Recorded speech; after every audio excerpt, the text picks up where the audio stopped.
हात पाये हे चंदन चंदनाचे हात पाये हे चंदन परिसानाये हे न कोणी अंग असं विठ्ठलम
संतांच्या त्यांच्या कृपेदान कथेचा विस्तारो बाबाजी सद्गुरु दास तुका श्री संतांच्या माता चरणावरी साष्टांग हे करी दंडवत विश्रांती पावलो सांभाळा उत्तरे वाढले अंतरी प्रेम सुख शरण शरण जे हनुमंता तुम्हालो रामदूता काय भक्ती त्याच्या वाटा माझ दावया सोवटा नमो ज्ञानेश्वरा निवृत्ती उदारा सोपान देवा ओम नमो ज्ञानेश्वरा करुणा करा दयाळा तुमचा अनुग्रह लादलो पावन झालो चराचरे नमो सद्गुरु तुकया ज्ञान दीपा नमो सद्गुरु सच्चिदानंद रूपा नमो सद्गुरु भक्त कल्याण मूर्ती नमो सद्गुरु भास्करा पूर्ण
चित्ते वाचे वदता शिवनाम तया न बाधे क्रोध काम महायोगी पीठे तटे भीमरत्यं वरं पुंडरीकाय दातु मुनीन्द्र समागस्तिष्ठं तमानंद कंदम प्रब्रह्मलिंगं भजे पांडुरंगं प्रब्रह्मलिंगं भजे पांडुरंगं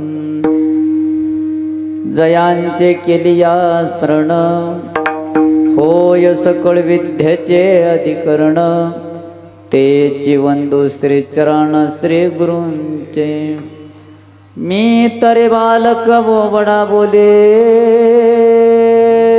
कावा कुडावे चुका पाहुले ते चोज करुणी माहुले रिजे देवी ते नमस्कारुणी आता मस्तक हे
विठ्ठल विठ्ठल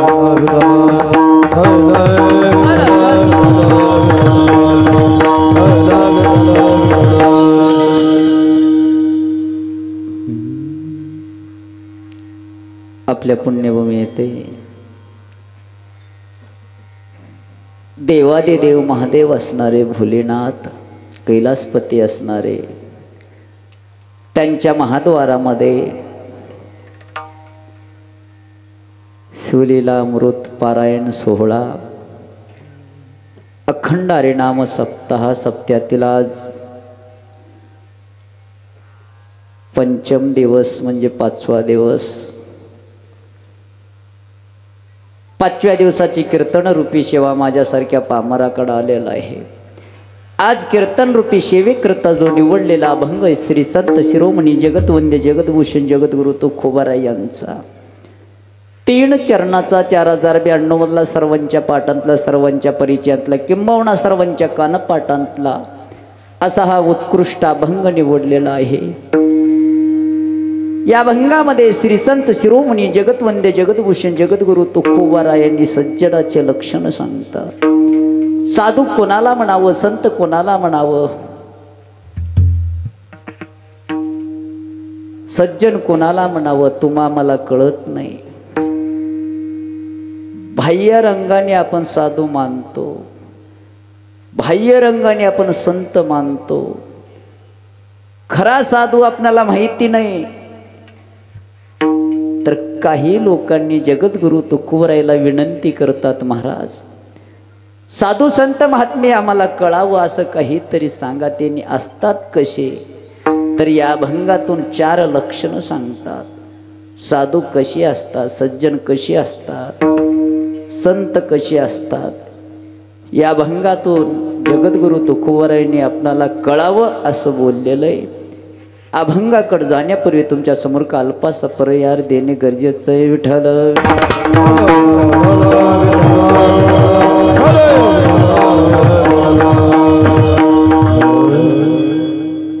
सालावाद प्रमाण अखंड हरिनाम सप्ताह मैवा।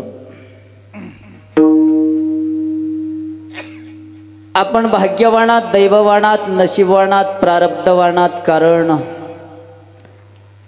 एवढा कोरोनाचा काळ निघून गेला, आपण जिवंत आहात आणि ते परमार्थामध्ये आहात।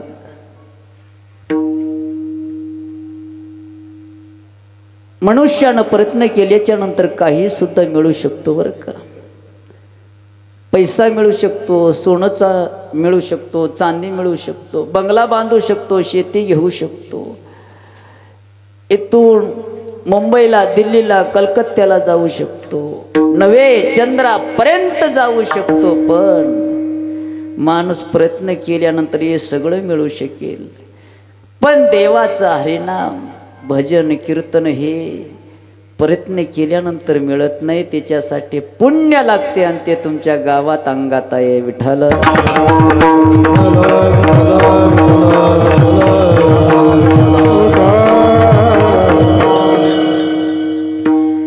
मी भाग्यवान आहे, दैववान आहे, नशीबवान आहे, प्रारब्धवान आहे। माईबाप तुमच्या सर्वांचं मला पुन्हा एकदा दर्शन घडलेलं आहे।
सर्वांचं मला दर्शन झालेलं आहे। मी उभा राहून बोलावं, तुम्ही सर्वांनी बसून ऐकावं। माझी पात्रता माझी लायकी नाही, तरी सुद्धा गावकऱ्यांचं मन मोठं आहे, अंतकरण मोठं आहे, दिलदार लोक माझ्यासारख्या लहानशा साधकाला बोलून नारदाची गादी दिलेलं आहे। मंदिराचे अध्यक्ष असतील, उपाध्यक्ष असतील, सचिव असतील, कमिटी मंडळी, सप्त्याचे अध्यक्ष, उपाध्यक्ष, सचिव, कोषाध्यक्ष, कमिटी, गावातले सरपंच, उपसरपंच, नेंबर, लहान थोर मंडळी, वैवर्त मंडळी, महिला मंडळ, पुरुष मंडळ, नव तरुण मंडळ, पंगत देणारे मंडळी, सर्वांनी प्रेमानं या ठिकाणी बोलवलेलं आहे। म्हणून मी इथं येण्याचा योग आला। आणि आपल्या सत्याला असणारे बघा गायनाचार्य, मृदंगाचार्य असणारे गोड गायन करतात।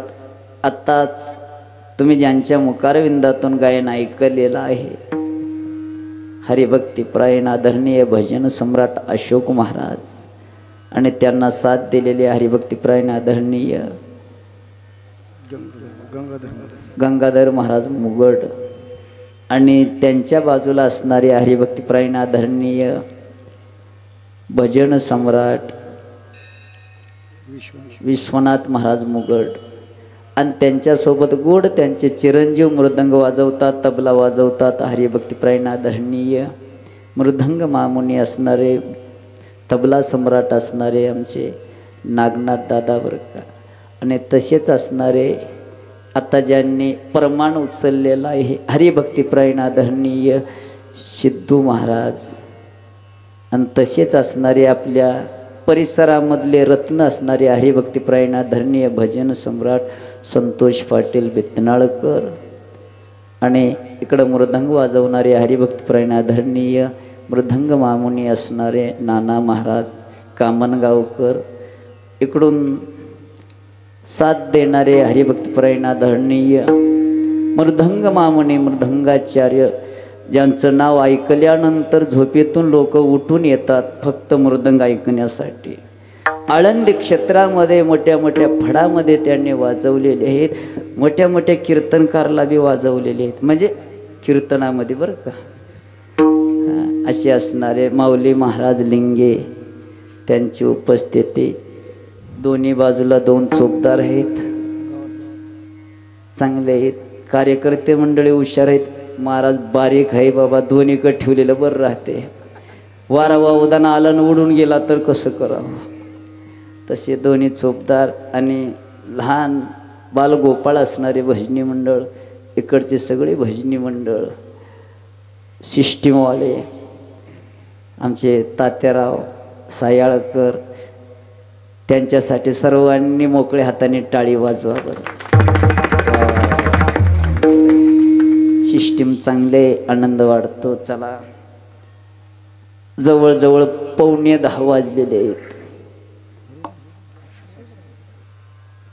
एक तासभर असणारं भगवंताना मला जसं बुद्धी देणार आहे, साधू संत महात्म्यांचं माझ्यावर जसं कृपाशीर्वाद झालेलं आहे, माझ्या गुरूंचं माझ्यावर जसं उपदेश झालेलं आहे, तसं अभंगाचा भावार्थ मी सोडवण्याचा प्रयत्न करतो। सर्वांना विनंती आहे, प्रार्थना आहे, सूचना आहे, कीर्तन होईपर्यंत कोणी उठू नका, कीर्तन होईपर्यंत कोणी बोलू नका, कीर्तन होईपर्यंत कोणी झोपू नका।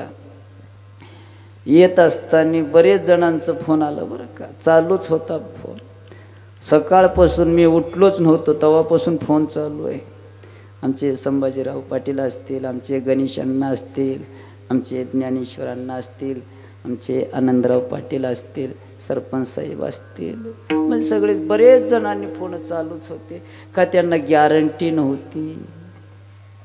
जे कधी कधी फोन करतात, महाराज आहोत का तुम्ही, का मेलो का, चिंता करायचं नाही, राहतोच मी, अजून पाकिट लई जमा करायचे आहेत आपल्याला।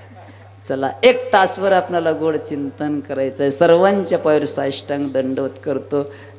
जवळपासचे असणारे खेड्या गावातले बरेच माझ्यावर नितांत प्रेम करणारे उंड्याचे सुद्धा या ठिकाणी आलेले आहेत, आमचे रहाटीचे सुद्धा या ठिकाणी पाटील मंडळ आलेले आहेत। सगळ्यांना धन्यवाद देतो। अभंगाच्या चिंतनाकडे वळण्याचा प्रयत्न करतो। विठ्ठल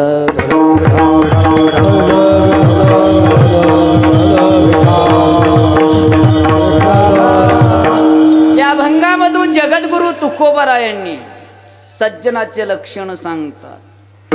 बाबा हर एक जीवाला असणार आवड आहे, आवड नाही असा मनुष्य जन्माला आलेला नाही। सगळ्या जीवाला आवड आहे, आपणाला आवड आहे, देवाला आवड आहे, साधू संताला आवड आहे, आपणाला फक्त संसाराची आवड आहे। पैसा कमाई करणं, बंगला बांधणं, सुखानं राहणं, गाडी घेणं, परिवार वाढणं, याच्यापेक्षा सोनं चांदी पैसा बंगला शेती सत्ता याच्यापेक्षा दुसरी आवड नाहीये। तसं जगद्गुरु तुकोबाराला सुद्धा आवड होती, दोन एक नाही दोन आवड होती जगद्गुरु तुकोबारायांना। एक देवाची आवड होती आणि दुसरं साधू संताची आवड होती। आणि ज्यांना जी आवड आहे ते त्यांच्या मुखातून बाहेर पडत असतो। म्हणून जगद्गुरु तुकोबारायांच्या मुखातून अनेक अभंग देवाचं वर्णन लिखित केलेलं आहे। 4092चा गाथा आहे, त्याच्यामध्ये बघा जगद्गुरु तुकोबारायांनी देवाविषयी आवड असल्यामुळं देवाचं वर्णन कित्येकी अभंगामध्ये आहे।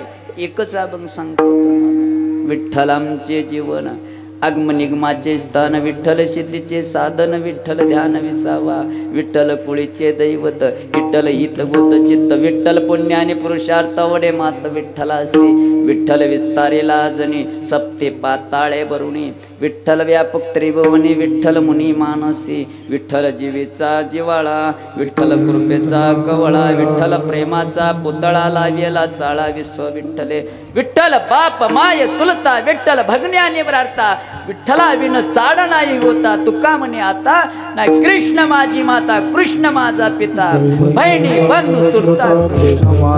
अनेक अभंगामध्ये जगद्गुरु तुकोबारायांनी देवाचं वर्णन करतात, का तर देवाविषयी आवड आहे। आवडे हे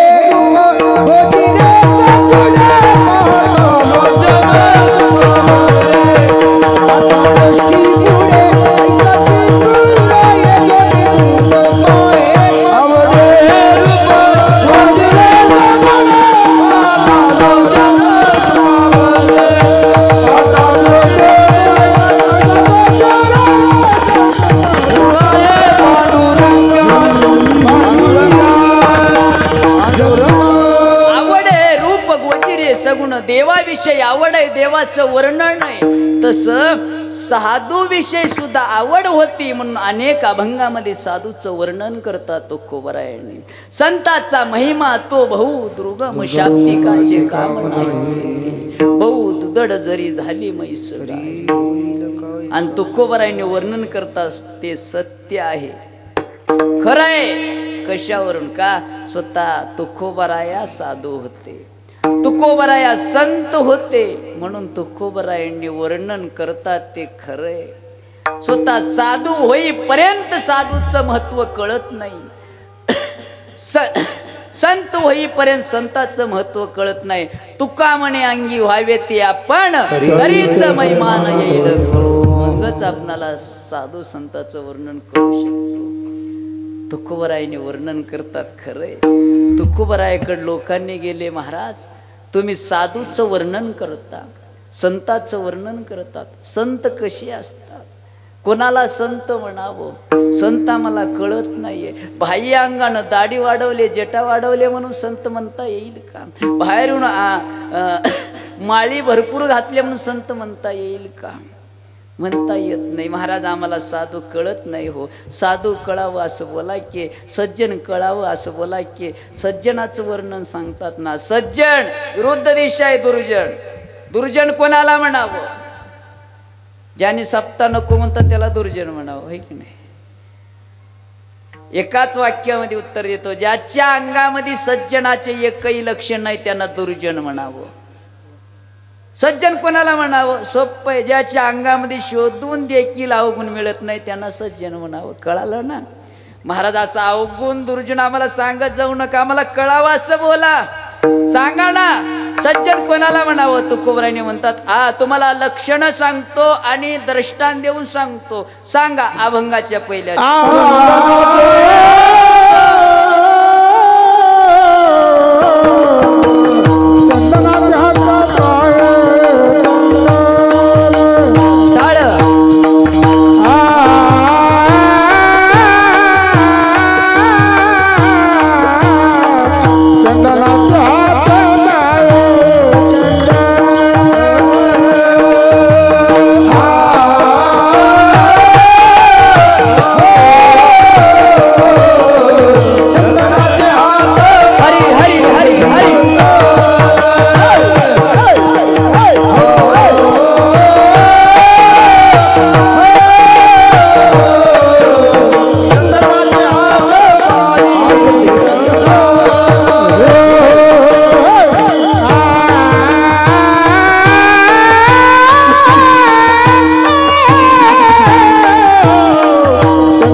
पांडुरंगाच्या कीर्तनात लेडीज उभं टाकलेत का म्हणतील. भगवंतानं एका एकाला काय आवाज देते बघा. महाराजांना सांगितलं बाबा साधू संत कसे आहेत माहित आहे का. सांगा की महाराज. चंदनासारखे आहेत. किती सोपं आहे. चंदनासारखे आहेत. पण आपणाला कमी ज्ञान असल्यामुळं एकानं उठून म्हणलं चंदनासारखे म्हणजे वृक्षा योनीतले का, नाहीतर झाडावनी वाढलेले का, नाहीतर झाडावनी जड का. नाही बाबा. तुकोबरायांनी वृक्षाचं दृष्टांत दिलेलं आहे. त्याचा अर्थ असं घ्यायचं नाहीये. हो महाराज बोलता शब्दाकडे लक्ष देऊ नका आणि त्या शब्दाच्या अर्थाकडे लक्ष द्या. काही लोकांनी फक्त शब्दाकडे लक्ष देतात. पाऊस पडत नाही रे बाबांनो, झाडे लावत जा, झाडे लावत जा. लावलं एकानं झाडे आणि दुसऱ्या वर्षी झाडे लावत जा. त्यानं उठून मला 10,000 रुपये दंड लागलं तुमचं ऐकलो म्हणून.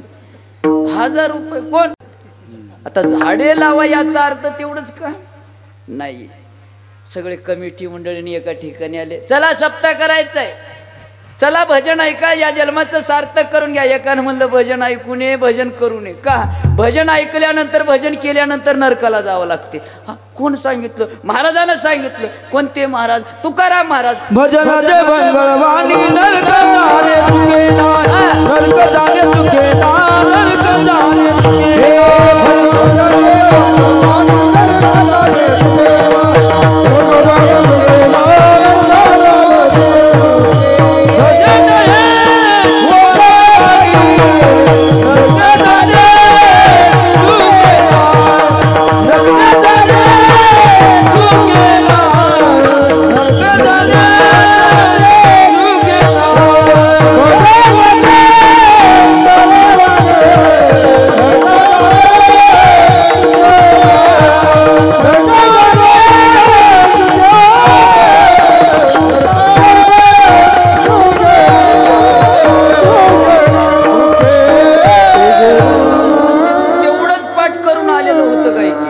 सांगितलं बघा. महाराजांना लिहून दाखवलं. तिथं अभंगामध्ये आहे बघा.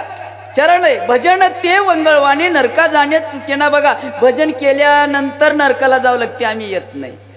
अरे येड्या ऐक. तुकोबरायांनी एक शब्द वापरलेला आहे त्याच्यामध्ये. ते भजन वंगळवाणी असं म्हणलेलं नाहीये. भजन ते म्हणजे कोणतं विचार करावं लागेल की याच्यावर.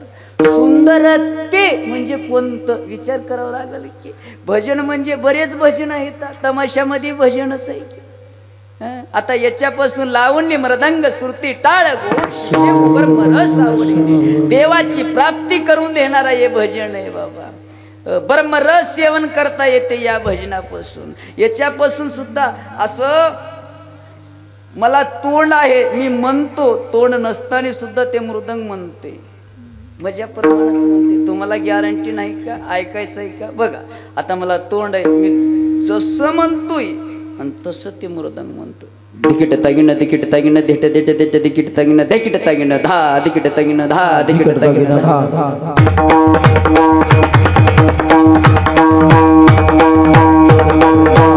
तुंगा कडतुंगा कडकडतुंगा कडकडतुंगा तिरगता तिरगंद 10 तक 10 कडकडतुंगा कडकडतुंगा तिरगता तिरगंद 10 तक 10 कडकडतुंगा कडकडतुंगा तिरगता तिरगंद 10 तक.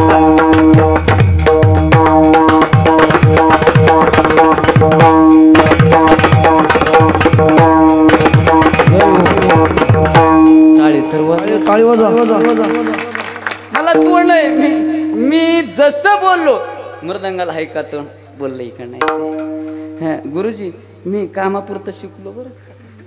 त्याच्यात काय पडलं नाही. आता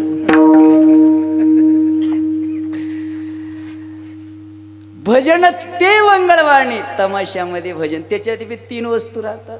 ढोलकी राहते, तुंतुना राहते, सब्जन राहते. त्याच्यातून बी आवाज निघते. चल नरका चल नरका चल नरका चल नरका. त्याच्यामध्ये तुंतुना राहते. त्यानं म्हणते कोण कोण कोण कोण कोण कोण कोण कोण कोण कोण. सब्जन राहते. त्यानं म्हणते सब्जन सब्जन सब्जन सब्जन. बघणारे पाहणारे करणारे कुठं चला नरकाला चला. तसं भजन ते वंगळवाणी हे नाही. तसं तुकोबरायांनी शब्द फेकलेले आहे चंदनासारखे, त्याचा अर्थ वेगळं काढायचं नाहीये.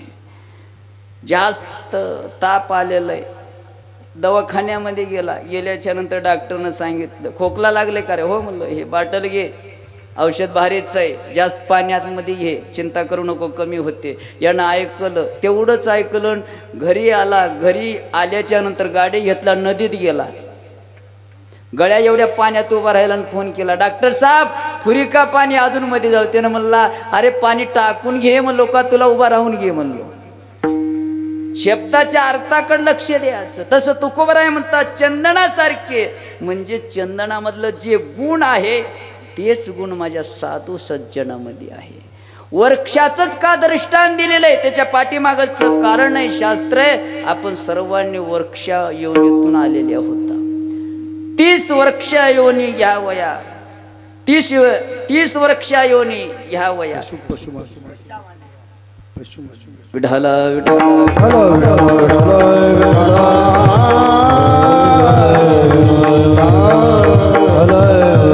30 लाख झाडाचे जाती आहेत. 9 लक्ष भोगावया जलचरी, 11 लक्ष योनी किड्यामध्ये घ्यावया, 10 लक्ष पशुच्या घरे, मानवा भितरी 4 लक्ष 84 लक्ष. आपण सर्वांनी वृक्ष योनीमधले होता. म्हणून आता बी बघा काही काहींच्या अंगामध्ये गुण असतात वृक्षाचे बरं का. ज्याला भजन आवडणार, कीर्तन आवडणार, पोती आवडणार, पुनारा आवडणार, मंदिर आवडणार, समजायचं गेल्या जन्मामध्ये हे वृक्ष गेल्या जन्मामध्ये तुळशीच्या योनीतला असावं. किती बोलू द्या रागच येत नाही. काय बाबा तुमचं चुकलंय का, तेवढं बोलायला लागलंय की त्यानं बोलू द्या म्हणलं. मला काय चित्र पडणार आहेत का, बोलून बोलून त्याचं तोंड दुखतीने. अरे काय वाकडं बोलू द्या म्हणलं, काय वाकडं बोलणार का, मला काय लागणार आहेत का म्हणलं. तेच त्यानं निघून जाते. किती बोलल्यानंतर न चुका असताना बोलणं ऐकून घेते, राग येतच नाही. गेल्या जन्मातलं चंदन असावं थंडगार. बाबा अरे पीत जाऊ नये, खात जाऊ नये, सोन्यावणी लेकरं आहेत, अरे शेत आहे, घर आहे, बंगला आहे, अरे या जीवनाचं बर्बाद करून घेऊन माय ऐकत जा रे. एवढं सांगून बी ऐकत नसेल, गेल्या जन्मातलं बेश्रम असं होते. बेश्रम माहित आहे ना, आज काढलं का उद्या अजून दिसते, जाईत ना. आणि काही काही बोरीच्या काट्यावणी राहतात. बोरीचं काटा माहित आहे का, असं वाकडं, जाईना जाऊ देईना, भजन करणं करू देना, सप्ता करणं करू देना, कीर्तन ऐकणं ऐकू देईना. कीर्तनाला निघाल्यानंतर दुकान दिसलं, राम राम सावकार, कुठं महाराज? 5वा दिवस आहे, दररोज कीर्तन चालू होईल, वेळ झालेला आहे, 8 वाजले, चला मी बी येतो. थांबा म्हणलं, जाऊत की आता 8 वाजलेत, अजून भजन कुठं सुरू झालं? बसलं शेजारी. 8:30 वाजले, भजन सुरू झालं. चला की सावकार, आता तर भजन सुरू झालं, महाराज कुठं आलेत? बसा म्हणलं, जाऊता. 9 वाजले, निघाले. चला की सावकार म्हणलं, आता तर 9 वाजलेत. म्हणलं आता महाराज आलेत, आता अभंग घेतील, चाल होईल, मग बोलतील. बसा. 9:30 वाजले, महाराज बोलायला सुरुवात केली. चला की हो, आता तर महाराज पर्याय देतात, अलीकडलं पलीकडलं बोलतात, अभंगामध्ये जात नाही. बसा, चहा करतो तुम्हाला. चहा पाजवलं त्यानं. 10:30 वाजले, कीर्तन संपत आलं. त्यानं म्हणलं, महाराज सावकारजी 4 दिवस ना मी नेम न चुकता दररोज कीर्तन ऐकलो, आज शेवटला आरती तर भेटत, चला हो. त्यानं म्हणलं, बघा महाराज, मला एवढं कळते, कीर्तन ऐकावं तर सुरुवातीपासून ऐकावं. कोण्या जातीची असेल म्हणाला, बोरीचा काटा जाईना जाऊ देईना, सप्ता करणं करू देईना, चांगलं वागणं दुसऱ्याला वागू जेने नाही केले आपुले सोयील, जेने नाही केले आपुले सोयील,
एकमेकाचं हित करणार नाही असे काही लोक आहेत. ते गेल्या जन्मामध्ये बोरीचा काटा असावर.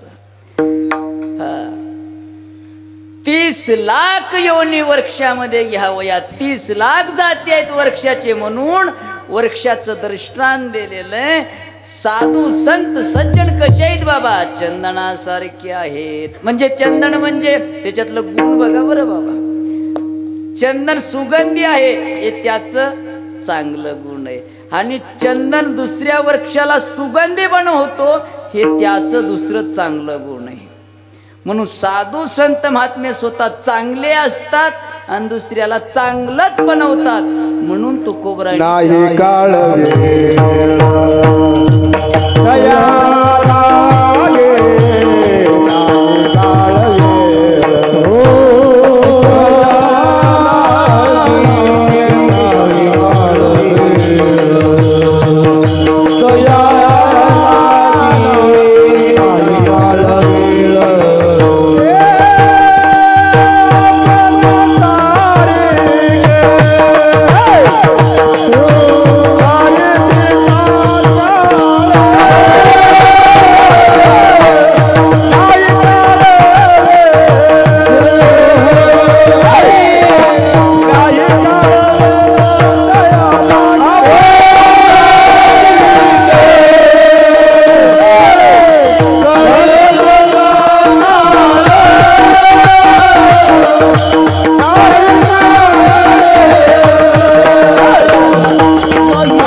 तात्काळ. आपण चांगले असता दुसऱ्याला चांगलं बनवतात. चंदन सुगंधी असतो दुसऱ्या वृक्षाला सुगंधी बनवतो.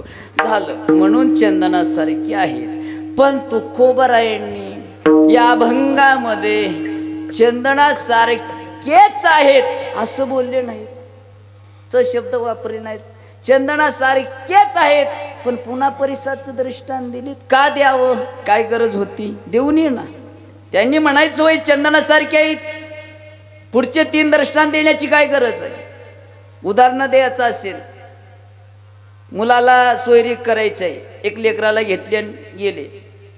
दाखवले मुलाला, ए पोरा ए मुलगी पसंत आहे का रे?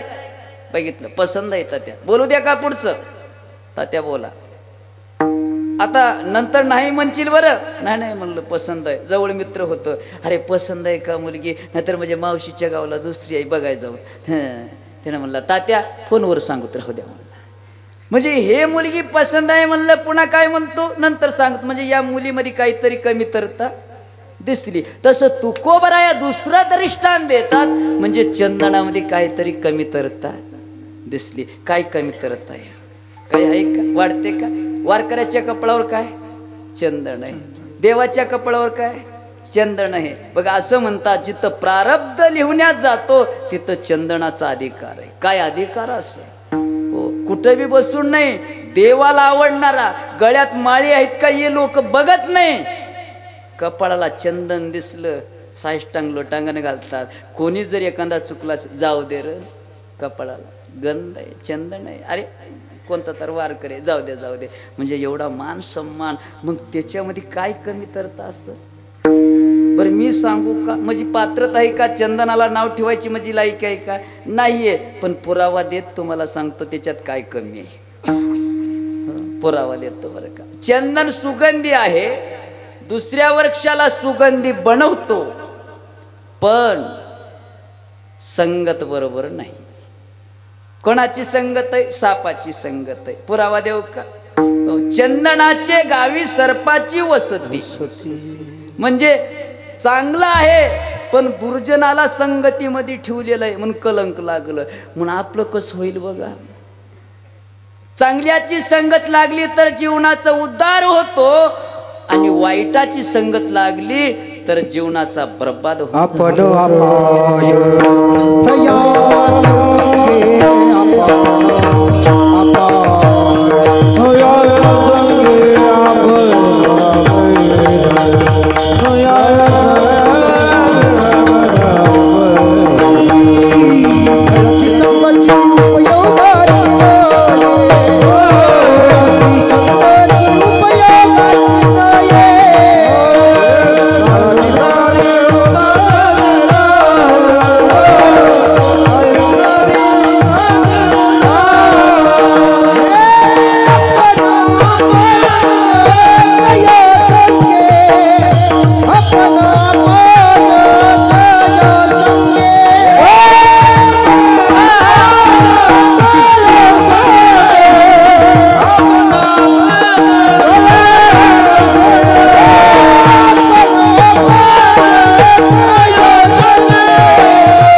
तसं कबीरदास महाराजांना सुद्धा एका ठिकाणी सांगितलं, संगत करना सज्जन की तो बात बडबडते जाए, अरे संगत करना दुर्जन की तो गिन गिन के जूते खाए, साधु से साधु मिले तो हो गई दो दो बात, अरे गधे सु गधे मिले तो हो गई दो दो लात.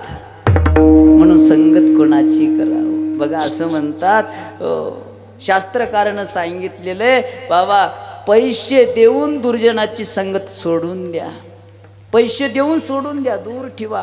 दुर्जनाच्या संगतीपेक्षा सर्पाला गळ्यामध्ये ठेवा, आपणाला धोका नाही.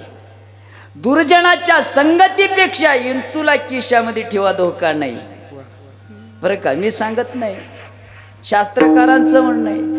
तक्षकस्य विषम दंते मक्षका विषम शिरे वर्षिकच्च विषम पुच्छो सर्वांगो दुर्जनो विषम.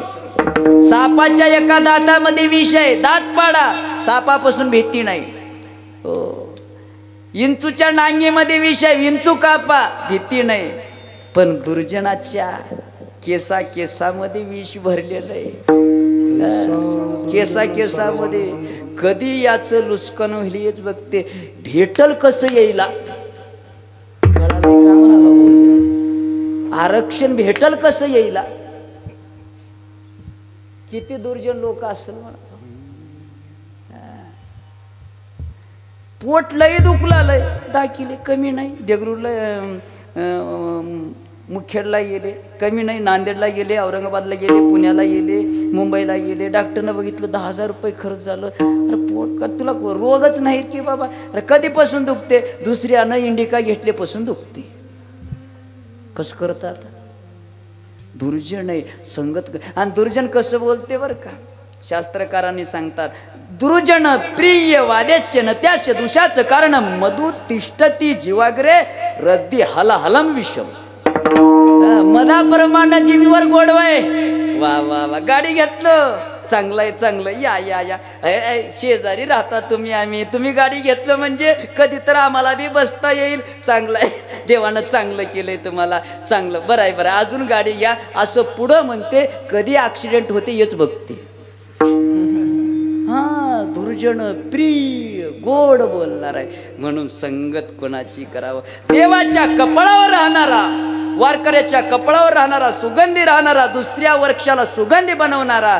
पण संगतीचा परिणाम वाईट आहे, कलंक लागलं त्याला. म्हणतो कुबराय म्हणतात त्याच्याकडे एक अवगुण आहे. बरं एकच नाही, अजून एक आहे, सांगतो. विचारलं, चंदन सुगंधी आहे, गुण आहे. दुसऱ्या वृक्षाला सुगंधी बनवतो, हे चांगलं गुण आहे. 12 कोस वृक्ष असू द्या, त्याला सुगंधी बनवायची ताकद त्याच्याकडे आहे. 12 कोस असू द्या, सुगंधी बनवतो. पण त्याच्या बुडाला दगड माती राहते, पण त्याला बनवत नाही. तुका म्हणे वेळू चंदना संगती, तुका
आठवलेलं होतं, पण ते दुसरंच अजून वेगळं प्रमाण देऊन टाकले. ते त्याच्यावरच बी बोलायचं होतं, थोडं पुढंच होतं. ते बी आहे, ते बी याला लागू पावते. बरोबर, जसं पाहिजे तसं प्रमाण दिले. त्यांच्यासाठी टाळी वाजवा सर्व. मी सांगला होतो दगड मातीला सुगंधी करत नाही. चंदनाला विचारलं बाबा तू सगळ्या वृक्षाला सुगंधी बनवतोस, मी तुझ्या बुडालाच बसलो की तुझ्या पायथ्याला बसलो, मला का सुगंधी बनवत नाही? त्यानं सांगितलं तू माझ्या जातीचा नव्हस. म्हणजे चंदन हे जातीभेद करणार आहे. साधू संत जातीभेद करतात का बघा? कधी म्हणले का?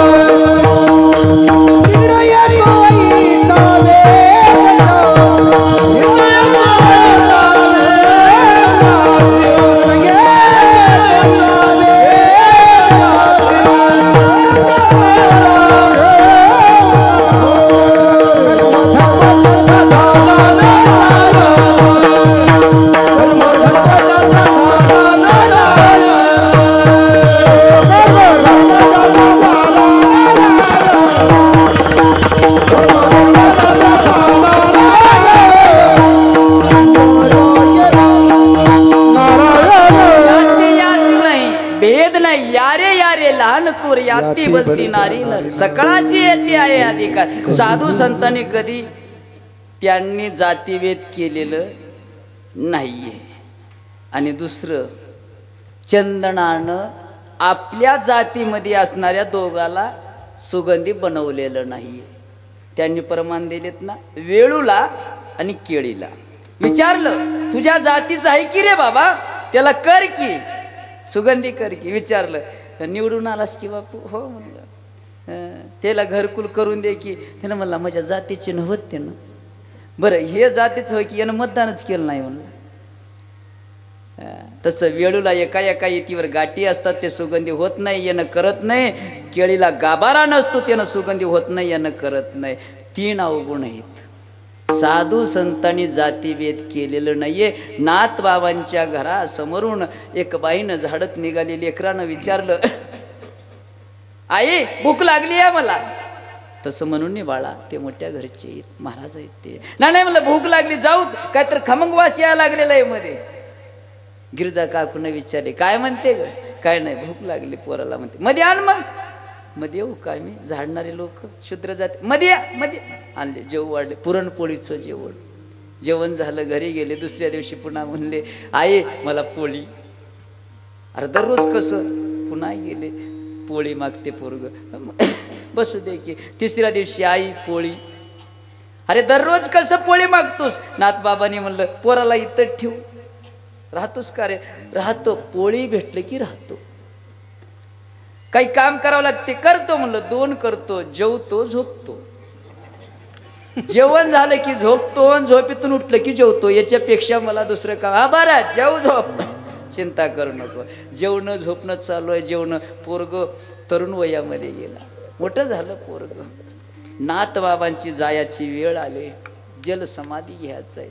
सगळ्याला सांगितलं उद्या नाथ शिष्टी आहे रे बाबा, शिष्टीला मला देह त्याग करायचा आहे, जल समाधी घ्यायचं आहे. महाराज अर्धवट रामायण सोडून कसं जाता तुम्ही? चिंता करू नका, तुमच्यापैकी एकाला माझ्या गादीवर बसवतो आणि तुम्हाला सांगतो रामायण सांग म्हणून. सगळ्यांनी म्हणले मला देतात की पदवी, तुम्हाला देतात की? आपण सगळ्या जातीचे आहोत की त्यांच्या? कसं आपल्याला पदवी देतात? दुसऱ्या दिवशी बसले, सगळे बसले. महाराज कोण सांगाव तू पुढचं रामायण? आम्ही सांगा ना, आम्हाला उठवा ना. त्यांनी म्हणले हे ते झोपिणाऱ्याला उठव रे. उठवले, ए गाळोबा उठ रे. त्यानं म्हणला 12 वाजले नाही स्वयंपाक एवढं लवकर? ते म्हणला महाराज बोलवतात. उठवले, महाराज अजून भूक लागली नाही, चलू द्या तुमचं रामायण चलू द्या. आता जेवण बस कर, एक काम कर इथं बस, सांग रामायण पुढचं. त्यानं मला महागल्लच माहित नाही, मला पुढचं कसं सांग? नाही म्हणलं मी सांगतो की. बसवले, खाऊन झोपणाऱ्याला, शूद्र जाती असणाऱ्याला गाळोबाच्या डोक्यावर हात ठेवलं. बघा पुढचं रामायण सांगितलं. जातीभेद केले का संतांनी? तुकोबाराय म्हणतात चंदन जातीभेद करणार आहे तिच्यासाठी. आणि दुर्जनाच्या संगतीमध्ये 3 अवगुण मिळाले म्हणून चंदनासारखे नाहीत. कशा आहेत? परेशान नाही.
मग कसे आहेत महाराज? परीसासारखी आहेत.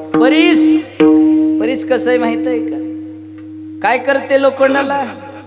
सोनं करते. माहित आहे का कसं राहत तो? ऐकल्या का? नाही तुम्हाला दिसत, आणि दिसल्यावर इथं कशाला येतं? लोखंडाला सोनं करते. तसं साधू संत महात्म्याने जड जीवाला त्यांचं जीवन सोन्याप्रमाणे करतात. म्हणतात की काही लोक लोखंडावणीच आहेत. लोक त्याला मंदिर माहित नाही, भजन माहित नाही, कीर्तन माहित नाही, सप्ताह माहित नाही, खाणं झोपणं याच्यापेक्षा काही नाही. काही लोक म्हणतात माझं जीवन बर्बाद झालं तर, पण त्या महाराजाच्या संगतीत गेलो माझं जीवन सोनं झालं. म्हणतात की नाही? आत्ताही अनुभव सांगतात की नाही? तसं जड जीवाला साधू संतांनी सोन्याप्रमाणे करतात म्हणून परिसाचं दृष्टांत दिलेलं आहे. जड जीवा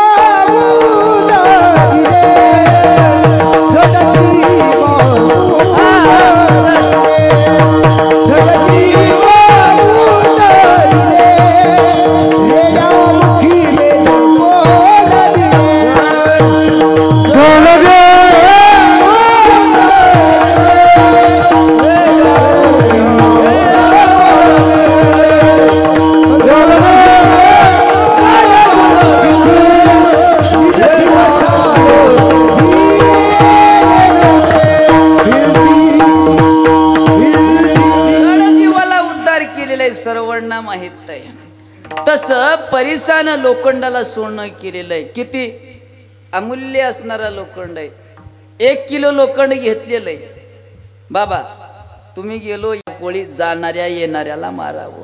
सहज नारदाची भेट झाली. विचारलं तुमच्याकडला असलेला माल द्या. त्यांनी म्हणले काय माल आहे? विणांची प्लेट घे बाबा, कर भजन. नाही म्हणलं म्हणे पैसे लागतात.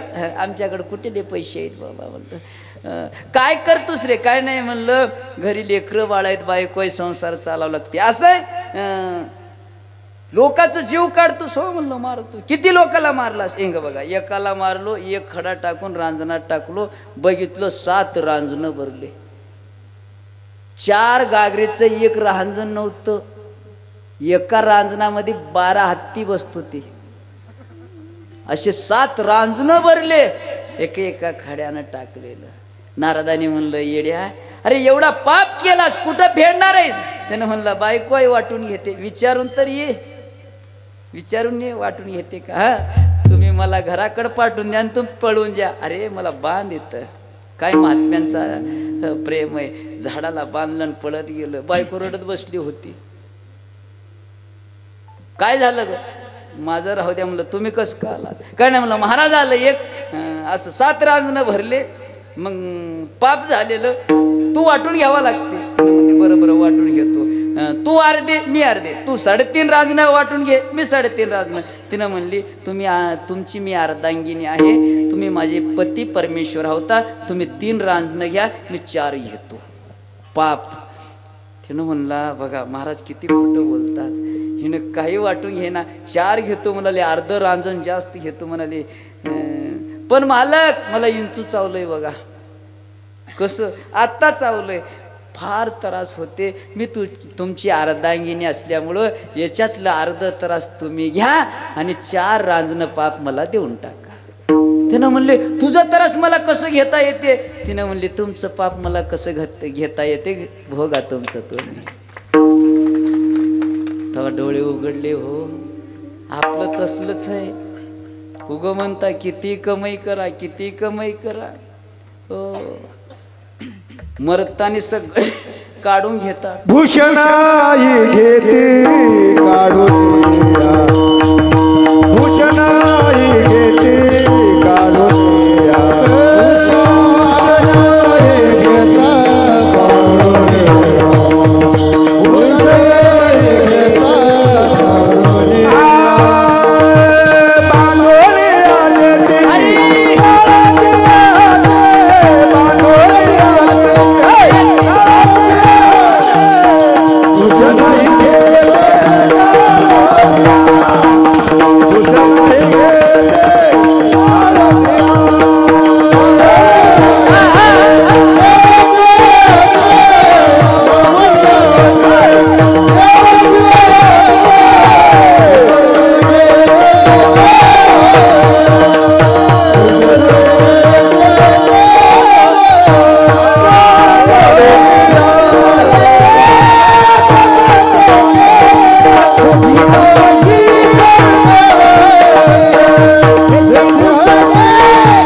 आपल्याला बांधून पाठवून देतात आणि आपण कमाई केलेलं काढून घेतात का नाही? उगाच चुकून बी जर राहिलं ठेवतात का लोक? नाही. रडत गेला हो, नारदाच्या पायावर साष्टांग दंडवत केल्याबरोबर लगेच महाराज मला ह्या जवळ म्हणलं. कै मी उद्धार पावेल, कै कृपा ऐसे तुम्ही सांगा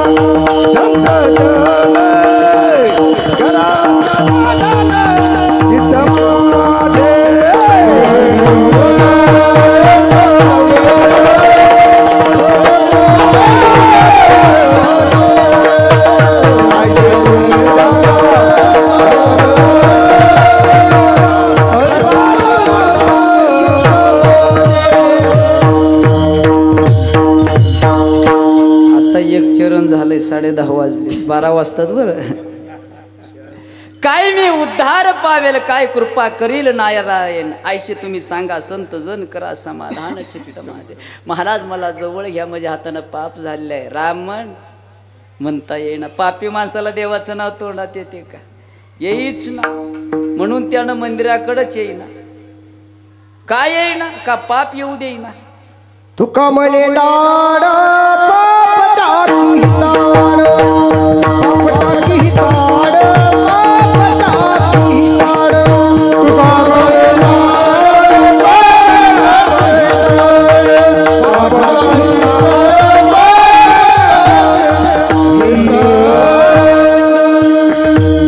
पापाला साडवं करतो, त्याला इकडे येऊ देत नाही. मरा म्हणायला लागला. मरा तीनदा म्हणलं की एकदा राम आलं. आणि राम जन्मनाच्या अगोदर 10,000 वर्ष अगोदर रामायण लिहून काढला. एका शब्दाला वागून दाखवलेलं आहे रामाने. कसं बघा, शतकोटी रामायण आहे. एका रामायणामध्ये असं घटना येऊन गेलेलं आहे. लक्ष्मणानं इंद्रजित्ताला मारलं आणि एक हात ओढून पडलं सुलोचनाच्या अंगणामध्ये, म्हणजे रावणाच्या सुनाच्या अंगणामध्ये. बघितली, आपला पती मरून गेलेला आहे. आता आपल्याला सती जायचंय. ते तुटून पडलेल्या हाताला कलम दिली, लिहून दाखवलं. शरीर कुठे? रामाकडे. पळत आले, रामाचं दर्शन घेतले. रामानं विचारलं, आई कशामुळे आला तुम्ही? काय नाही म्हणलं, माझ्या पतीला तुमच्या भावानं मारलेलं आहे, मला दुःख नाही, शरीर देऊन टाका, मला सती जायचंय. सांगितलं देवाने सुग्रीवाला देऊन टाका. सुग्रीवानं देत असताना हसायला लागला. सुलोचना म्हणली, का असता? काय कारण नाही? काय नाही म्हणलं. उगा नाही म्हणलं, काही कारण लागते असायला. लक्ष्मणानं तुमच्या पतीला मारलेलं आहे, पण शरीर आमच्याकडे तुम्हाला कोण सांगितलं? हात आहे का? म्हणलं नाही. उडून माझ्या अंगणात पडलं, तुटलेला हात मला लिहून दाखवलं. कुठं तुटलेला हात लिहून दाखवते? एवढं लबाड बोलावते. त्यांनी म्हणले लिहून दाखवते, मी लबाड बोलत नाही. मग मेलेलं प्रेत बोलून दाखवत असेल? हो म्हणलं, बोलून दाखवते. असं आहे, बोलून दाखवा बरं तुमच्या नवऱ्याला. पुढं आले, दोन्ही हात जोडले आणि म्हणायला लागले, पतिदेवा, तुम्हाला सोडून या जगतामधले सगळे पुरुष असणारे माझ्या बापाप्रमाणे, पित्याप्रमाणे असेल, शेषाप्रमाणे असेल, 2 शब्द बोलून दाखवा. बघा, मेलेलं रावणाचं मुलगा बोलून दाखवायला लागलं. बायकोला म्हणलं, सुलोचना, तू खरी पतिव्रता आहेस. तुला सोडून, मला सोडून जगतामधले सगळे पुरुष तुझ्या बापाप्रमाणे, पित्याप्रमाणे, शेषाप्रमाणे आहेत. म्हणल्यानंतर 18 पद्मवानर, 56 कोटी माकडं, 72 कोटी असलं होते. टाळी वाजवले. का? तुका म्हणे पतिव्रता, तिची देवावरी सत्ता. सगळ्यांनी म्हणले, मेलेलं माणूस बोलून दाखवायला लागलं, काय ताकद आहे. पण लक्ष्मणाला लाकडं गोळा करायला लागला. रामानं म्हणलं, काय झालं? काय नाही म्हणलं, दादा मी पापी माणूस आहो, मग एवढा पाप कोणीच केलं नाही. काय झालं म्हणलं? अरे हो, सगळे गेले, रावण एकटाय. हो, आता त्याला उद्या मी मारणार आहे, चिंता कशाला करतोस? नाही म्हणलं, माझ्या एवढा पापी का? माझ्या मुलीचं कुंकू मी पुसलो, माझ्या जावाईला मी मारलो, एवढा पापी जगून काय करू? अरे मला कळावं, शेषाचा अवतार मी आहे, ही मुलगी आहे, मेलेला प्रेत माझा जावाई, माझ्या जावाईला मी मारलो. रामाने म्हणलं, अरे असं कसं? तुझी मुलगी म्हणजे माझी मुलगी, तुझा जावाई म्हणजे माझा जावाई, तू मारलास मी उठवतो. 18 पद्मवार, 56 कोटी माकडं, 72 कोटी असुल. देवाला म्हणले, देवा त्याला उठवू नका, त्यानं गुणानं मेलं नाही. त्याला मारण्यासाठी 14 वर्ष उपाशी राहावं लागलं. 14 वर्ष ब्रह्मचारी राहावं लागलं. 14 वर्ष खाली न बसता उभा टाकावं लागलं. देवा उठवू नका. रामाने म्हणलं तू त्याला उठवत नसेल तर यानं मरणार आहे, उठवतो मी. भांडण लागलं आणि तिथंही ज्ञानीवंत लोक होते. जय हनुमान ज्ञान गुण सागर हनुमंतराया जवळ गेले. हनुमंतराय पुस्तक घेऊन असं वाचित बसले होते. हनुमंतराय काय करता? काय नाही म्हणलं कर्मणाचं लय पुस्तक. भांडण लागलं आमचं इथं. कशाचं? काय नाही म्हणलं देवा तुमचं तुम्ही बघा. म्हणलं नाही. म्हणलं काय एवढ्या घाईमध्ये? वाल्मिकानं रामायण लिहिलेलं वाचन करतो. एवढ्या घाईमध्ये काय वाचन करता? काय नाही म्हणलं लक्ष्मणानं इंद्रजित्ताला मारलेलं आहे, पण रामानं उठवलेला आहे का नाही हेच बघालो म्हणलं. देवाने म्हणलं हाय का लिहलेलं? देवा 4 वेळेस बघितलं म्हणलं, लिहलेलं तर नाही, तुमच्या मनात असलं तर उठवा. देवाने म्हणले बोलिले वाल्मिक बोलिले वाल्मिक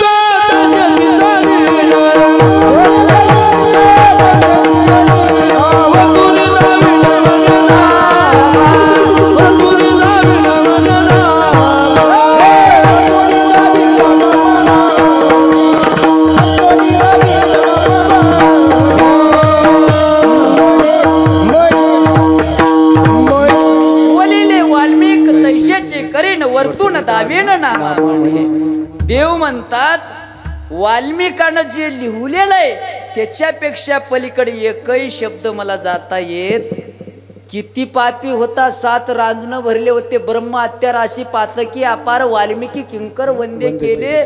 नारदांनी त्याला साधूच बनवलं. एवढी ताकद आहे. पण परिसानी लोखंडाला सोनं केलं, पण आपल्याप्रमाणे परिस केला हे त्याच्यातलं अवगुण आहे. तुकोबराय म्हणतात दीपदाई पोटी पोटी अंधकार, दीपदाई पोटी पोटी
त्याच्यात अवगुण आहे. परिसासारखे नाही त्याच्यात अवगुण आहे. कसे आहेत मग महाराज? दिवेसारखे आहेत. दिवा कसं आहे?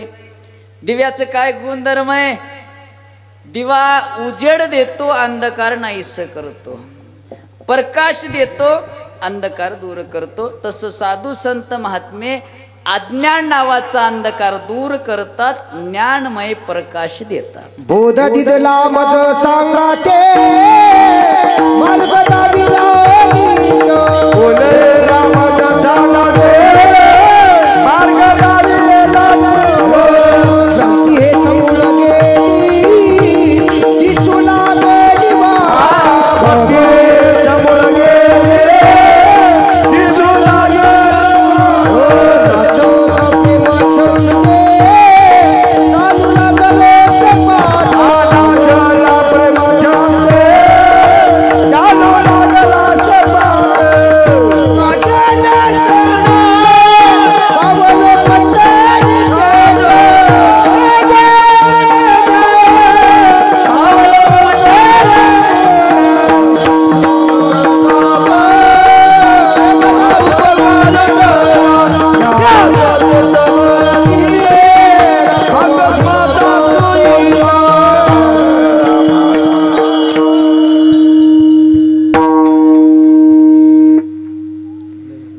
करतात, ज्ञान देतात, अज्ञान दूर करतात. म्हणून तुकोबरायांनी दिवेचं दृष्टांत दिलेलं आहे. तसं आपल्या व्यवहारामध्ये सुद्धा दिवेला फार महत्व आहे. 7 दिवस सप्त्यामध्ये दिवा जाऊ देता का? जाऊ देत नाही. एखादा गेलं काय म्हणता, अपशकुन झालं रे म्हणता की नाही, दिवा जाऊ देत नाही.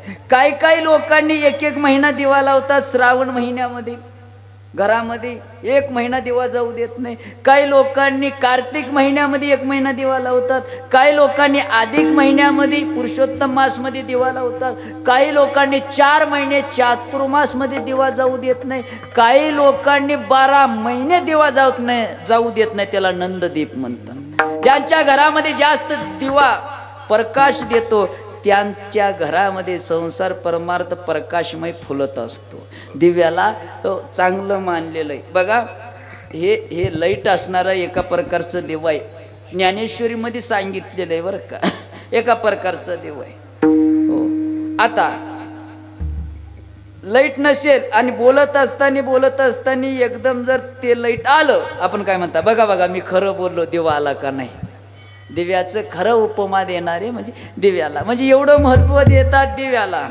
म्हणून तुकोबरायांनी दिव्याचं दृष्टांत दिलेलं आहे. पण तिथं पण आलंच की, साखरेचं दृष्टांत का दिले? दिवा सारखीच होती असं तर म्हणावं का नाही. पुन्हा साखरेचं दृष्टांत. दिव्यामध्ये काय अवगुण नाही, दिव्यामध्ये अवगुण राहूच नाही. हो, दिव्याला कोण नाव ठेवूच नाही. पण याच दृष्टांतामध्ये दिव्याचा अवगुण सांगितलेलं आहे. दीपा नाही पाटी पोटी अंधकार. याचा अर्थ आहे लोकाला सांगे ब्रह्मज्ञान, आपण कोरडं पाषाण. लोकाला उजेड देतो, आपल्या घरामध्ये अंधार ठेवून येतो. बरोबर आहे का? वांगे खाऊ नका, कांदे खाऊ नका, लसूण खाऊ नका लोकाला सांगितलं. लोकांनी खाणं बंद केले. यानं बाजारातून वांगे नेला, घरी म्हणला भरल्या वांग्याची कर.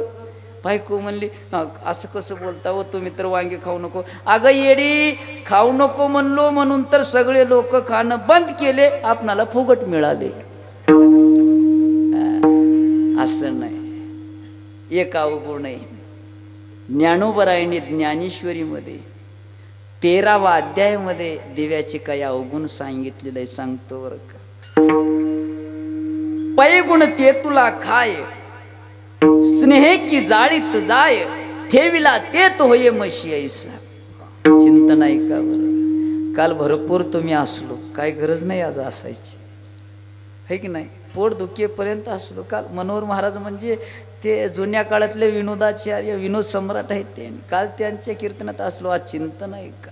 या अभंगामध्ये तुकोबराय काय म्हणतात नेमकं याचं तर आपण परिचय करू. स्नेह की जाळीत जाय. बघा, दिवा असणारा प्रकाश देतो, पण दोघाचं जीव खातो. दोघाचं जीव वातीला जाळतो, तेलाला पितो, मग दुसऱ्याला उजेड देतो. बघा, दोघाचं जीव खाऊन उजेड देणारा चांगला का वाईट? बघा, एकानं म्हणलं एकटाच केला र सप्ता, आबा बाबा एकटा तालुक्याला वजन बघा सप्ता. तसला महाराज एक महाराजाला 50,000 रुपये दिला. बघा, एकटा दिला. गरिबाचं खाऊन खाऊन खाऊन खाऊन, शेतकऱ्याला बुडून बुडून बुडून बुडून सप्ता केला आणि भंडारा केला तर लई पुण्यवान झाला का? लोकांचे जीव खाऊन. तसं दोघाचा जीव खाल्ला या दिव्यानं, दुसऱ्याला उजेड दिला. चांगला का वाईट? बघा तुमचं तुम्ही. अजून एक सांगितलं, ठेवीला ते तो हे म्हशी ऐसा. एकानं 1 कोटीचं बंगला बांधलेलं आहे. ज्ञानोबराय सांगतात बरं का, 1 कोटीचं आणि 10 लाख रुपयाचं एकच देवाचं घर बांधलेलं आहे. 10 लाख रुपये. बघितलं तर पांढरं शुभ्र सगळं मार्बल आहे. मध्ये गेल्यानंतर आपलं प्रतिबिंब आपणाला दिसावं असं घर आहे. एकच रूम 10 लाख रुपयाचं. सगळे देव ठेवलेलं आहे. देवघरामध्ये पूजा केला, दिवा लावला, बाहेर आला आणि पडदा वडला. दुसऱ्या दिवशी मध्ये गेलं, कुठंच काळं नव्हतं. दिवा घर सगळं काळं भोर करून टाकलं. आपल्या घरात राहून आपल्या घराला काळं करण्याला चांगला का वाईट? बघा, मी चांगलं कीर्तन केलं. महाराज तारका नाहीत बघा. मग 4 दिवस राहता का? राहिलं महाराज. सकाळी संध्याकाळी दुपारी दररोज सेवा केली. खाऊन पिऊन टमचाटम होऊन जाता जाता ज्या घरामध्ये होतं त्या घरामध्ये नवरा बायकोचं भांडण लावलं, निघून गेलो. चांगला का वाईट? तसलं आपल्या घरामध्ये राहते, आपल्या घराला काळं करते. वाईट आहे का नाही? बघा 2 तोळे सोनं घेतलेलं आहे आणि 2 तोळे सोन्याचं दिवा केलेलं आहे. करतात बरं का. अधिक महिन्यामध्ये सोन्याचं दिवा करून दान करतात आपल्या गुरुला. 2 तोळे सोनं. किती पैसे? 2 तोळे सोनं. बोला 1,20,000. आताच रेट आहे का? 1,28,000. 28,000 का? मग एवढ्यामध्ये घेतलो तुम्ही 28,000. हा 1,28,000चं दिवा तयार केले, घरामध्ये गेले, लावले, वाती टाकले, दिवा लावल्यानंतर देवाच्या समोर दर्शन घेतले. 10 मिनिटं झाले की तेच दिवा उचलावं आणि तुळशीच्या वट्यावर ठेवावं असं वाटलं. हात लावल्याबरोबर चट म्हणून चटका दिलं. त्यानं म्हणला तस का पोळ आलास रे बाबा, मी आणलो माझ्या घरामध्ये. त्यानं म्हणला हात लावलं तर बघ. त्यानं म्हणला मी पैसे दिला असेल, मला हात तर लावून बघ, दाखवतो तुला. आपल्या घरात राहते आणि आपणाला हात लावू देणं चांगला का वाईट? ज्ञानोबराय सांगतात बघा. अजून सांगतात जीवनी थिंपिता थिडीपिडी विजला प्राण सांडे लागतात जर काडीवरून दे. 2-3 थेंब जर त्या दिव्यावर पडले, सहन करायची ताकद नाही, मावळून जातो. साधू संताला त्रास दिलो, कधी मावळून गेले नाही तर आपलं उद्धार केले. ज्ञानोबरायला निवर्ती दादाला सोपान का अहो तुकोबरायला येळूच्या लाकडाने मारले, चिंदड्या लाकडाचे झाले, पण तुकोबरायने पुन्हा ज्यांनी मारले त्यांचे हातपाय दाबायला गेले. सहन करायची ताकद. ज्ञानोबरायला गावातून काढून दिल्यानंतर ज्ञानोबरायने बाहेर राहायला लागले. 10-15 दिवसानंतर मुक्ताबाईनं 4 वर्षाची पोरगी आली. म्हणायला लागले दादा अरे भूक लागली, जाऊन गावातून मागून आणखी काहीतरी.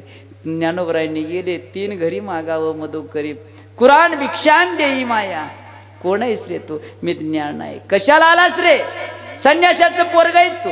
आई भिक्षा मागायला आलो. 4 वर्षाची माझी बहीण रडायला लागली, काहीतरी देता का मला? अरे तुम्ही पापी, तुम्हाला दिल्यानंतर पाप लागते.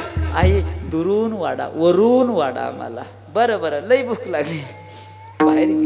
बाहेर गेल्यानंतर गोठ्यातलं शेण वंजळभर घेऊन ज्ञानोबरायच्या झोळीमध्ये खा, आता पोटभर खा. कसं वाटलं असेल ज्ञानोबरायला. दुसऱ्या घरी गेले. कुराण भिक्षा दे. कोण आहेस? ज्ञान आहे मी. निवर्तीचं भाऊ का? हो म्हणलं. संन्यासाचे पोर का? हो म्हणलं. अरे तुम्हाला वेगळं काढलेलं आहे गावातून, वेगळं? हो म्हणलं. कोण अधिकार दिलं? भूक लागली. बहीण लई रडायला लागली. 15 दिवस झालं तिच्या पोटामध्ये अन्नाचं कण नाही. 4 वर्षाची माझी बहीण आहे. बरं थांबतोस मग आणून देऊ का मी घरातून? आणून द्या. ज्ञानोबरायला वाटलं खरंच आणून देतात. डोळे पुसले. ज्ञानोबराय मध्ये गेले आणि चुलीमधलं वंजळभर राग घेऊन ज्ञानोबरायच्या झोळीत टाकले. खा जा रे, खा जा. कमी पडलं तर ये, अजूनही आमच्याकडं. काय वाटलं असेल. 3ऱ्या घरी गेले. कुराण भिक्षान देही माई. कोण आहेस रे? ज्ञान नाही. कशाला आलास रे? दंड अधिकारांना आम्हाला दंड देते, पुढे येऊ नको, तुला बघल्यानंतर पाप लागते, नरकाला जावं लागते. बघा ज्ञानोबराच्या सोहळ्यामध्ये 10 लाख लोक आज उपाशी मरत नाही, त्यांना खायला अन्न मिळालं नाही. आई पाया पडतो ग, माझ्या बहिणीसाठी वंजळभर धान्य द्या, वंजळभर पीठ द्या, माझ्या बहिणीसाठी द्या, पाया पडतो. बरं थांब मग बाहेरून आणतो, घरात नाही. बाहेर गेली. त्या माऊलीनं 3 वाटाची माती घेतली आणि टाकली ज्ञानोबरायच्या झोळीत. बरं आहे, जा खाऊन घ्या.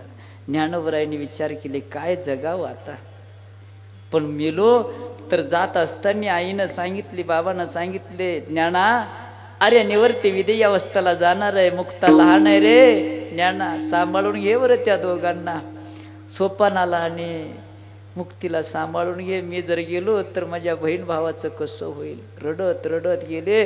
तुरून मुक्ताबाईनं बघते आणि दादाला म्हणते, निवर्ती दादा ऐक, तुझं प्रेम माझ्यावर नाहीच का? ज्ञान दादाचं प्रेम माझ्यावर आहे.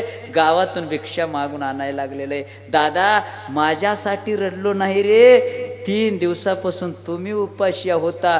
माईच्या नंतर बहिणीचं आद्य कर्तव्य घराच्या लोकाला जेवण वाढावं. बसा रे दादा, माझ्या हातानं तुम्हाला भरवतो. ज्ञानोबराय पुढाले, दादा काढ झोळीतलं काढ दे, मी तुमच्या तिघांना हाताने भरवतो. ज्ञानोबरायांनी उग कडकडून मिठी मारले. मुक्ते, लोकांनी शेण माती झोळीत टाकली ग, आपण अन्न खायच्या लायकीचे नाही म्हणे. काय वाटलं असेल ज्ञानोबराया रडत असताना मुक्ताबाईनं, बघते दादा मरेपर्यंत तुला गावात जा म्हणत नाही, उपाशी मरतो पण तुला गावात जा भिक्षा माग म्हणत नाही. दादा रडू नको रे, तुझ्या पाया पडतो. कारण तुझ्या डोळ्यामधलं पाणी परतईवर पडल्यानंतर परतई जळून राख होऊन जाईल. दादा पाया पडतो, तुझ्या पाया पडतो. एवढं त्रास ज्ञानोबरायला आपण दिलो, निवृत्ती दादाला दिलो. बघा मायबाप, ज्ञानोबरायने आपणाला शाप दिलं नाही. आपणाला गीता कळत नाही म्हणून ज्ञानोबरायने ज्ञानेश्वरी ठेवलेलं आहे. ज्ञानेश्वरी कळत नाही, 27 अभंगाचा हरिपाठ तुमच्या आमच्या समोर ठेवलेलं आहे. एवढी सहन करायची ताकद होते, पण दिव्यामध्ये ते ताकद नाहीये. म्हणून तुकोबाराय म्हणतात, दिव्यामध्ये फार अवगुण आहेत बाबा, दिव्यासारखे नाही साखरासारखे आहेत. साखर चांगलंच आहे माहीत. आपण शेवटला असणार काही गोड कर्जोपणा कोणतं कार्य सिद्धीला जात नाही. साखरेचं उपमा दिलेलं आहे, बरोबर आहे. साखर चांगलं आहे, सर्वांगी साखर अवघी गोड. साधू संत महात्म्याने सर्व अंगाने सगळ्यावर तेवढंच प्रेम करतात, म्हणून आपण सुद्धा प्रेम करावं. बरोबर आहे, पण याच्यामध्ये एक शब्द वापरलेला आहे, त्या शब्दाला धरून कीर्तन करावं लागते बरं का. तैसा कैसा चंदना सारिका तैसा, दिवे सारिका तैसा, परिसा सारिका तैसा, साखरा सारिका तैसा. याच्यात काय अवगुण आहेत? आता साखरामध्ये काय अवगुण आहे? अवगुण आहे का? अवगुण काही बी नाही त्याच्यामध्ये. शुगर असणाऱ्याला जमते का? खाल्लं काय होते? जमत नाही, हे त्याचा अवगुण आहे. म्हणून अवगुण असणाऱ्या वस्तू जवळ ठेवायचं नाहीये. परिसामध्ये अवगुण आहे, दिव्यामध्ये अवगुण आहे, साखरामध्ये अवगुण आहे, चंदनामध्ये अवगुण आहे. म्हणून अवगुण असणाऱ्या वस्तू जवळ ठेवायचं नाहीये. म्हणून चंदन लावायचं नाही का? दिवा लावायचं नाही का? नाही, फक्त याच्यातलं जे अवगुण आहे ते माझ्या सज्जनामध्ये नाहीत. चंदन, परीस, दिवा, साखर हे फक्त साधू संतापेक्षा कमी आहे.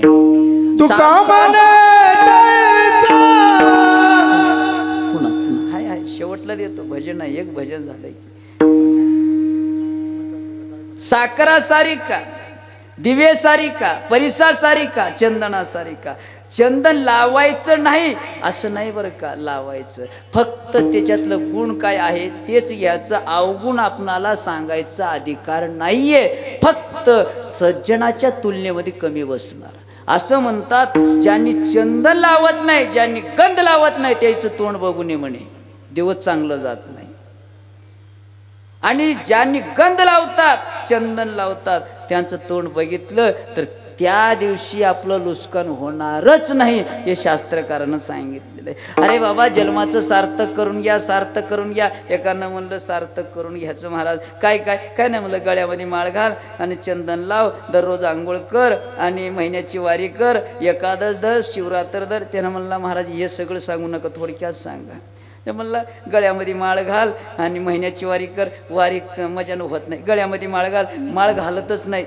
थोडक्यामध्ये सांगा. दररोज आंघोळ घाल, कपडाला गंध लाव. 3 दिवसाला एकदा आंघोळ करतो, काय कपडाला गंध लाव म्हणलं. दारिद्र्य कसं जाईल? काही करा महाराज, सांगा. त्यांनी म्हणलं चिंता करू नको. गावामध्ये महाराज आहेत का? म्हणलं आहेत. म्हणलं एकटाच आहे. म्हणलं असं का? त्यानं लावते का चंदन? लावते. त्याचं तोंड बघ म्हणलं. बघलं की दारिद्र्यच निघून जाते, तुझी चिंताच करू नको. दररोज त्याच्या गावामध्ये एक होतं, कुंभार समाजात. गावच्या बाहेर घर होतं. यानं जाता जाता असं बघावं, पारायण करत बसल्यानंतर राम राम हो, त्यानं असं वर बघावं, चंदन दिसावं, राम राम, निघून जात. 6 महिने दिवस निघून गेले आणि एक दिवस असा आला, कुंभार समाजाचं असल्यामुळं सगळं काम करून घेतलं, पारायण केलं, माती आणण्यासाठी अरण्यात निघून गेला. त्यानं आलं, बघितलं, दिसणार महाराज नाहीत का?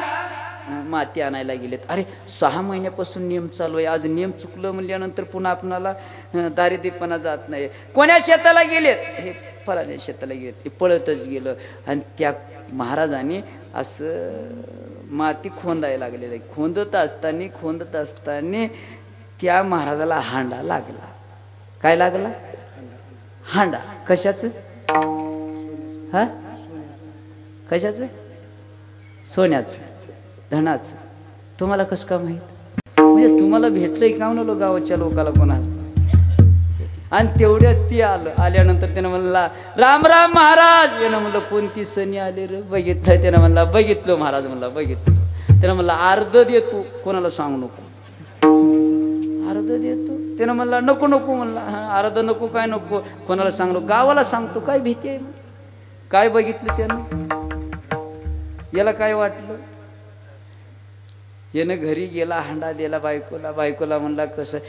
त्यानं बघितलं, अर्ध देव. त्यानं ऐकायला तयार नाही. दुसऱ्या दिवशी त्यानं आलं, राम राम. त्याला राम राम केलाच नाही. त्याला धरून आणलं घरामध्ये, त्याला बसवलं, त्याची पूजा केलं आणि असं 2 चुंडगे बांधलेलं आहे. एवढं मोठं एक आणि असं लहान एक. त्याला मोठं दिला, त्यानं लहान घेतला.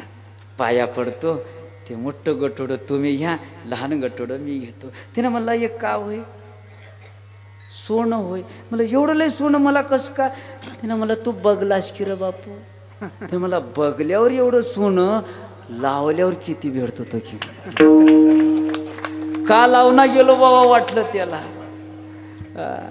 का सांगितलं? चंदन लावत जावं, गंध लावत जावं आणि लावणाऱ्याचं तोंड बघत जावं बरं का. ज्यानं लावत नाही त्याचं तोंड बघून असं शास्त्रानं सांगितलेलं आहे. मग चंदनातलं अवगुण घ्यायचं नाही, चंदनातलं जे गुण आहे ते घ्यायचं. सुगंधी म्हणजे स्वतः चांगलं असायचं, दुसऱ्याला चांगलं बनवायचं. हो, परीस काय करतो? लोखंडाला सोनं करतो. बर्बाद होणाऱ्याचं जीवन त्यांच्या संगतीमध्ये घेऊन त्यांचं जीवन चांगलं करावं. दिव्याप्रमाणे लोकाला ज्ञान देत जावं. साखराप्रमाणे सर्वांगानं गोड असावं. हो, अभंगाचं चिंतन झालेलं आहे, पण तत्पुरी भजन आहे. सगळ्यांनी हातांनी टाळी वाजवायचा आहे. वर करा, हात असणारे वर करा. बघा, तुमच्या गावचं शूटिंग व्हायला लागलेलं आहे. गावामध्ये किती मोठा परमार्थ हे त्या दादाने पूर्ण महाराष्ट्र, तेलंगणा, कर्नाटकापर्यंत हे आपल्या गावचं नाव जाणार आहे बरं का. ज्यांनी हाताने टाळी वाजवीत नाही त्याच्यामध्ये दिसते. त्याच्यासाठी हाताने टाळी वाजवा, मुखाने नामचिंतन. ढोबा रुकुमा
तुम्हाला वाटलं असेल थकलं असेल म्हणून. बारीक माणसं लय घट्ट राहतात बरं. एक मजावणीच बारीक होत, दिल्लीच्या सरकारला हलेलं हलेलं की नाही, कसं मजावणीच आहे की नाही ती. अरे फुकलं तर उडून जायचे म्हणे. मोदी साहेबाला बी वाटायला लागलं हे पाटील कुठला आहे बाबा म्हणून. विठाला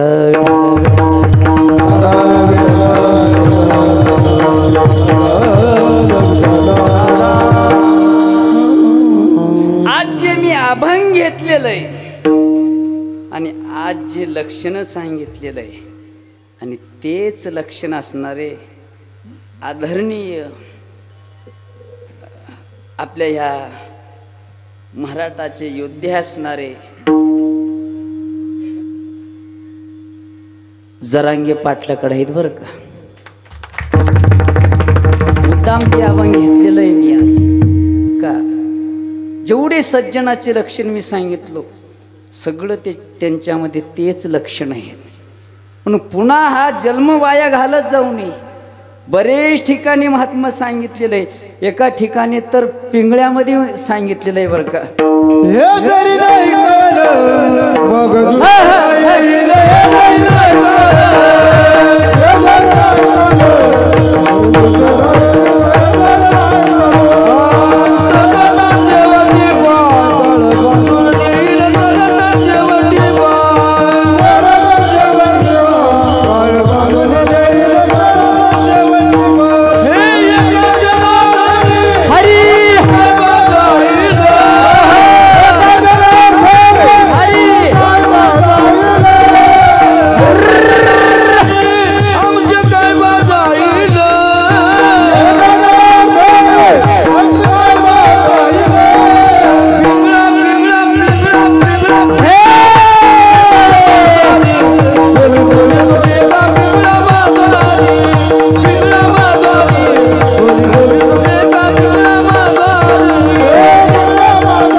हे जरी नाही कळलं, हे कळत नसेल एवढं सांगूनही तर आमचे काय बा जाईल, आमचं काय जाणार आहे म्हणून साधू संतांनी सांगतात. सर्वांनी ऐकावं. सर्वांना विनंती, या अभंगाचं चिंतन झालेलं आहे. तुकोबरायनी शेवटला सांगतात, तुका म्हणे तैसा सजना पासून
पाहता उगुण मिळेची ना दीपा नाही पाटे पोटी अंधकार सर्वांगी साकार अवघी घोड. अभंगाचं चिंतन झालेलं आहे. 11:15 वाजलेत, 15 मिनिटं जास्त झालं. सर्वांच्या पायावर नतमस्तक होतो, क्षमा मागतो. बोलत असताना काही चुकलं असेल मोठ्या अंतकरणाने तुम्ही सर्वांनी मला क्षमा करावं. जाता जाता भोलेनाथाला विनंती करतो, देवादे देव कैलासपती महादेवाला विनंती, या गावातले सर्वांनी असणारा आनंदानं प्रेमानं तुझं परमार्थ करतात. अखंड हरिनाम सप्ताहिनी न चुकता असं सुरुवात ठेवलेलं आहे. सर्वांना सुखानं समाधानानं आनंदानं ठेवू देवा. आणि या गावातलं सप्ताह असणारं चंद्र सूर्य असेपर्यंत बंद पडू देईनावनी असंच अखंड चालू राहू दे असं भगवंताला विनंती प्रार्थना करून कीर्तनाला पूर्णविराम. ज्ञानेश्वर